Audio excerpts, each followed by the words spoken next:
2020, I, along with the Honorable Chief Minister and NIDA convener, Sri Himanta Biswa Sharma, met the Honorable Union Home Minister Amit Shah to discuss the Naga political issue. The Home Minister and Assam Chief Minister requested us to issue a joint press statement and work together towards solution to Naga political issue. Subsequently, on 5th November 2020, we convened a joint press conference in the conference hall of the Assembly Secretariat and expressed our willingness to work together in the Naga political issue, despite our different political party affiliation. Despite our best effort, due to some misunderstanding between the two regional political parties, we could not move forward. By the year 2021, the necessity to form an opposition-less government was felt in order to have better coordination in the working system, particularly in facilitating the Naga political issue. Thereafter, to be specific, after my meeting with Chief Minister Nifurio on 15 July 2021, the next day, that is 16th of July, I went and met the President and discussed the concept of opposition-less government. Thereafter, he requested me to go ahead with MPF legislature party meeting and that the party would endorse. And accordingly, legislature party meeting was held again on 19 July 2021 at my Dimapur residence and adopted resolution to this effect. Extensive discussion was held in the highest decision-making body of the NPF in the central office, Kohima, in the presence of the NPF president. After thorough deliberation, a decision was taken to be part of the opposition-less government on 16 August 2021. All formalities were completed for an opposition-less government and the concerned political parties endorsed the decision. As such, the question of not consulting each other before decision was taken by legislature party on 19th of July 2021 does not arise. However, as fate would have it, due to the ongoing political dynamics, the idea of having one strong regional party in the state cropped up again, and as such, talks were held discreetly at the highest level to work out an acceptable formula to amalgamate the two regional parties, namely NDPP and NPF. The first option was for the NDPP to merge, to join the NPF party. The NPF party opted this proposal and openly welcomed the NDPP MLAs to each party NPF, which was published in local newspapers. But unfortunately, some conditions could not be met while finalizing the matter. For instance, some MLAs from the NDPP party were not willing to come back to NPF unless the NPF president paved the way before such step was taken. However, it was confirmed from sources of both sides that NPF president would continue to hold the president's post till the end of the present tenure, that is November 2024. As such, the chapter of NDPP merging with MPF became inconclusive. The second option of NPF MLA to join the NDPP was explored to strengthen the hands of the Honorable Chief Minister and bring stability in the government, and to take the Naga issue forward. As I have already stated, since it was a consensus decision that the two regional parties must come together and form one strong regional party in the state, it was not a sudden step for MPF MLAs to finally merge with the NDPP. The MPF president was also well aware of the developments, and he had even mentioned in his recent press interview that it did not come as a surprise to him too. The decision of 21 MLAs was consciously decided according to the law of the land. To be more precise, I want to cite a change in the 10th schedule that had taken place constitutionally.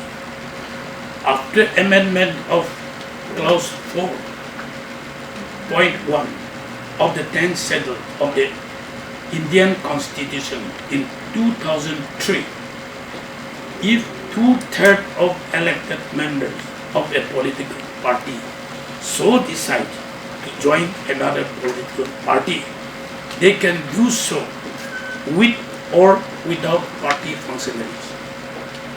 According to clause 4.2, whether party comes along with the MLAs or not, the word team have been taken place, implies that if 2/3 members of legislature party agrees to merge with another political party, then it should be taken that there was a merger of the purpose of clause 4 of the 10th schedule of the Indian Constitution.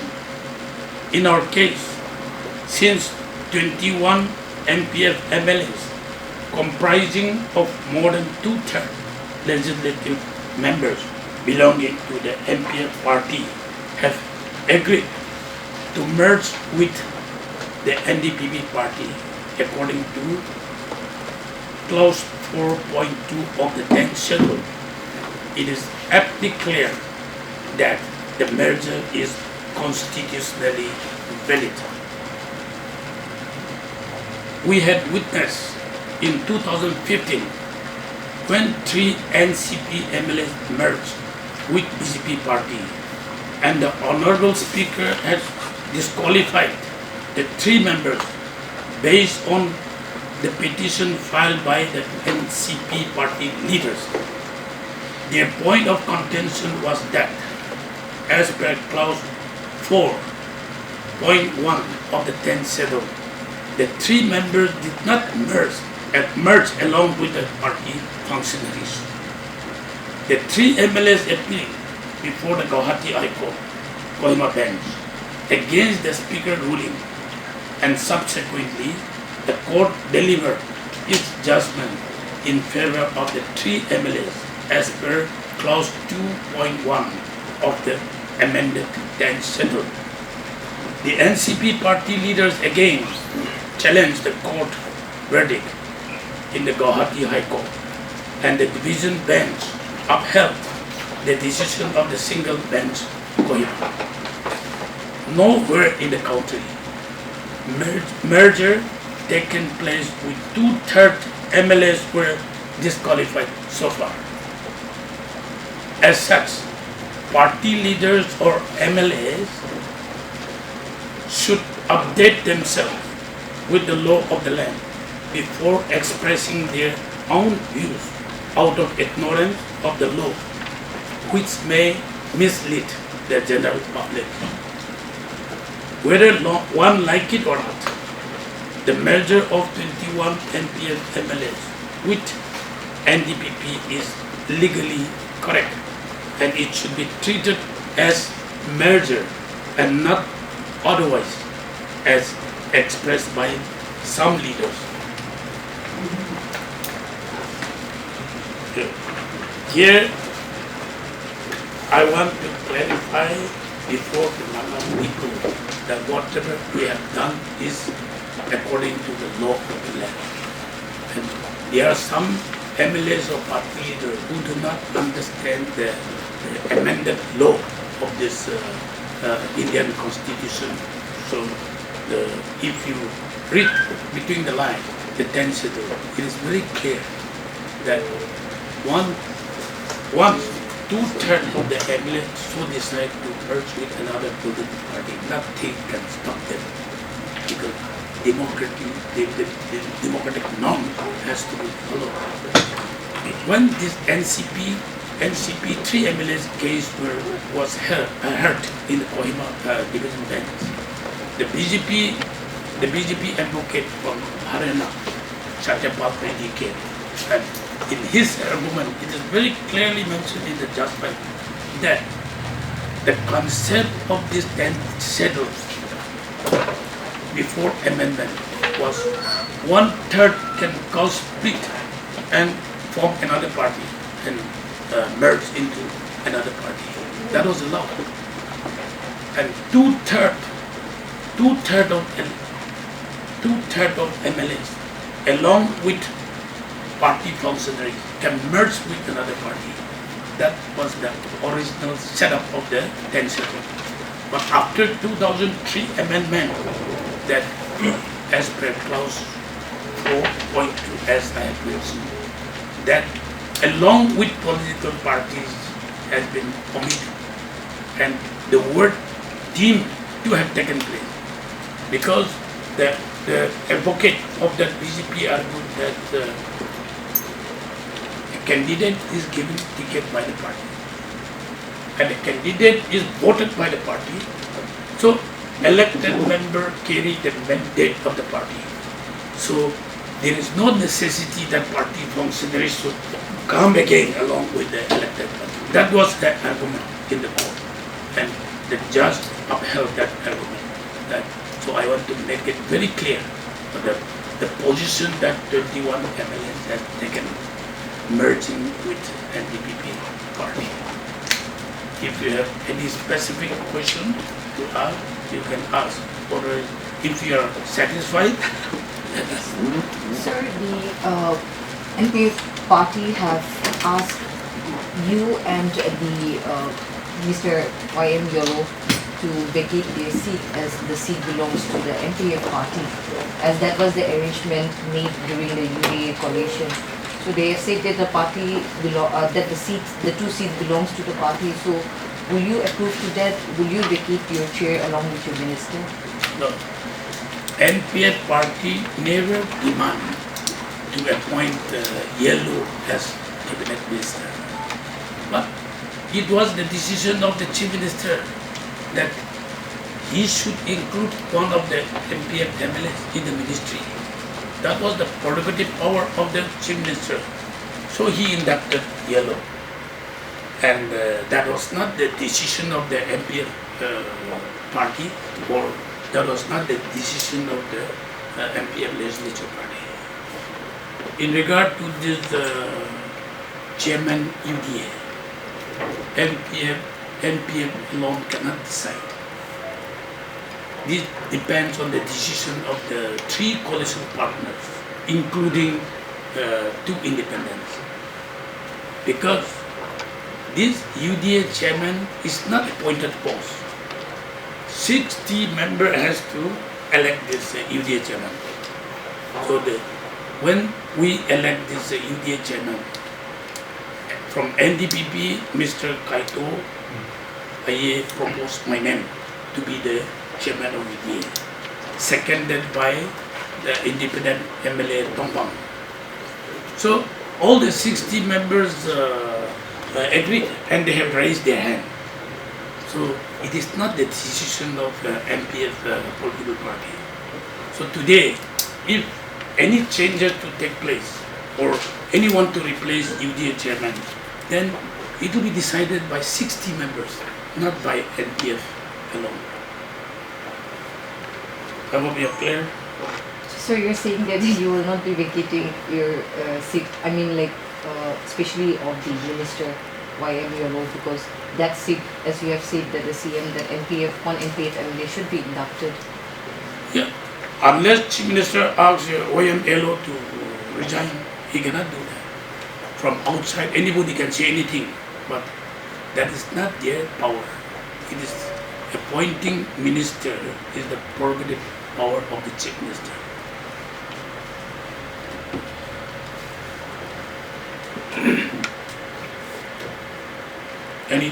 So you have claimed, or you are saying that it is merger, but as per law, merger has to be a coming together of two parties. But here NPF still exists.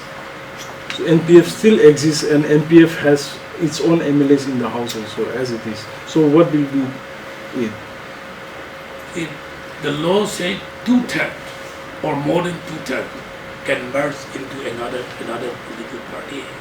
According to clause 4.2, is very clear. Not along with political party.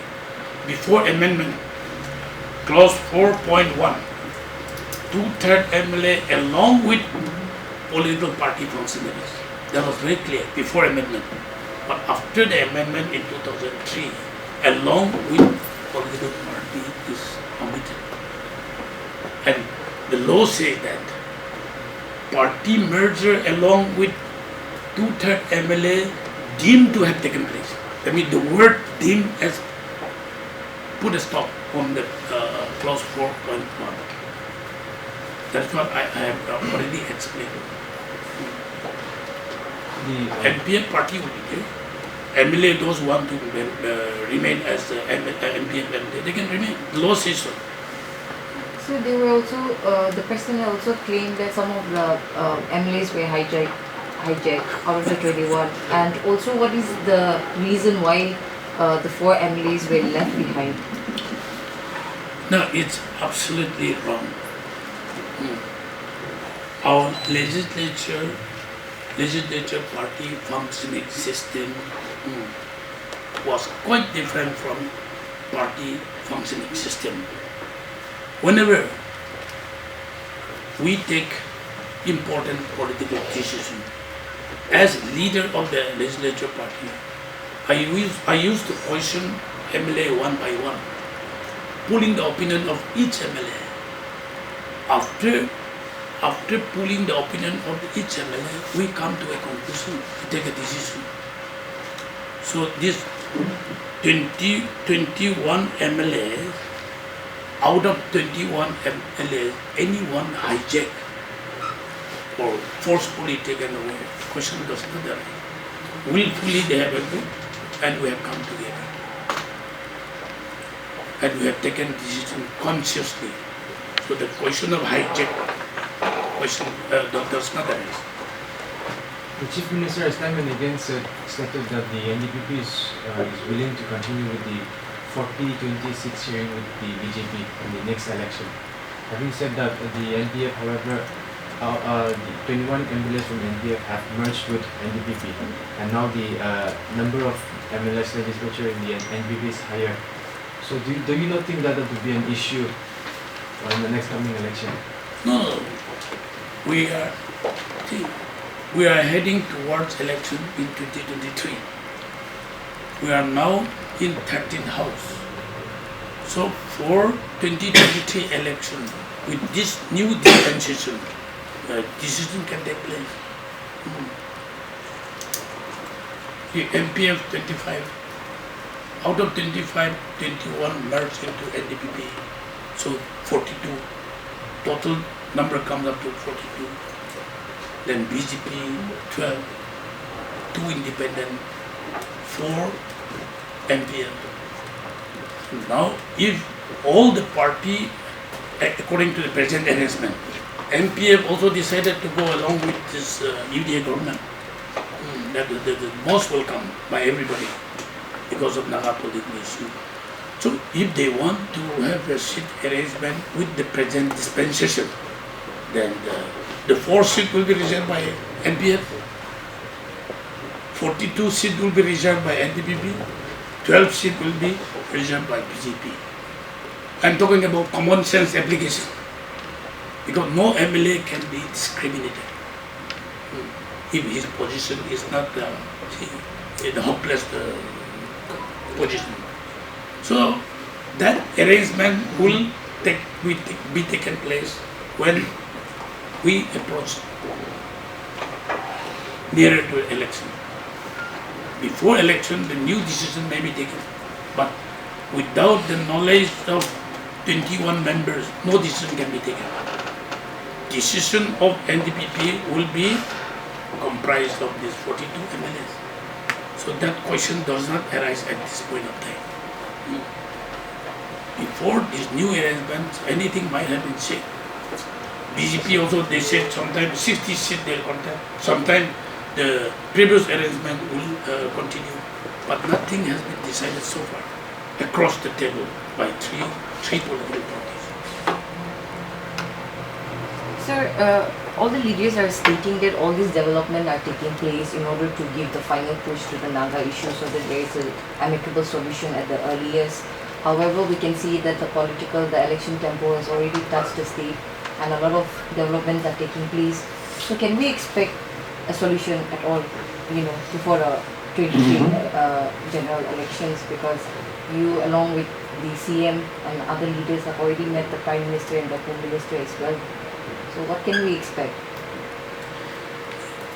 As we have announced before the people of Nagaland, 3 of us, CM, Deputy CM, myself and our Rajya Sabha MP, 4 of us met Home Minister and Prime Minister, and we requested them, one of them, that they should send interlocutor AK Misra to Nagaland to resume the talk with NSCN-IM and 7 NNPGs.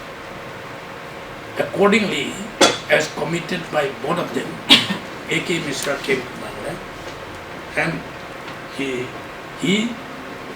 stayed here for about 1 week, consulting all the key leaders of the Naga civil societies and the 2 Naga negotiating group, and he went back to Delhi.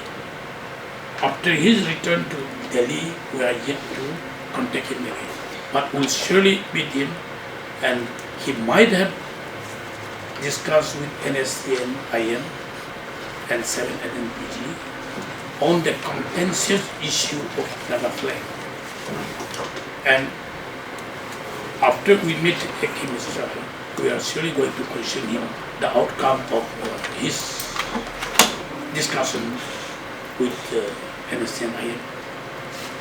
And he told me personally that he will call NSCN-IM again to Delhi, or he will come back here for giving a final talks.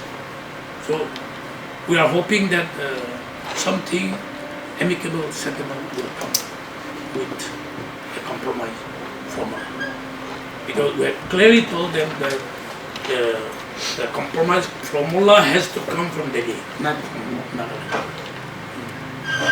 And many people misunderstood our perception. We are not negotiating. We don't participate in negotiation.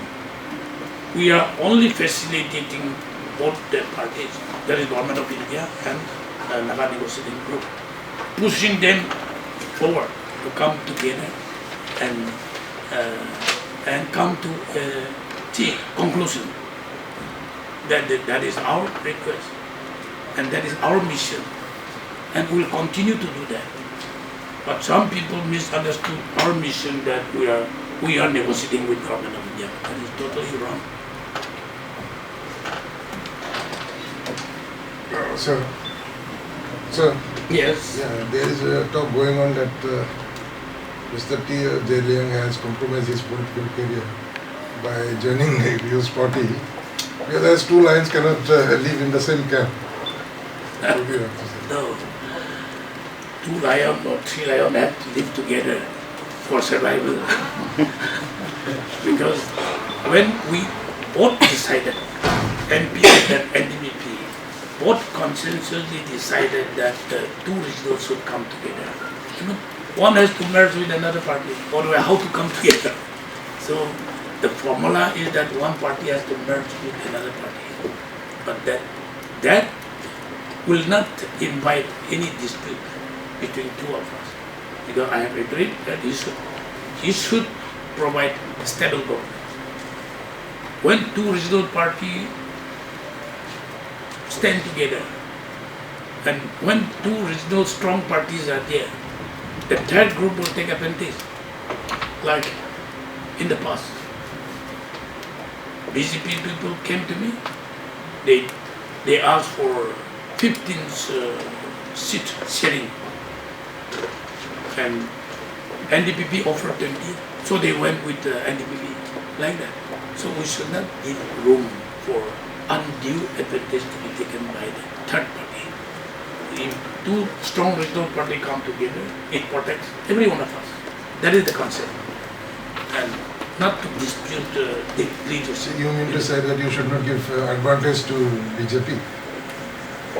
BJP or Congress or any national party coming in between will take advantage. I'm not particularly mentioning BJP, but any third party coming in, if the Congress or any other political party.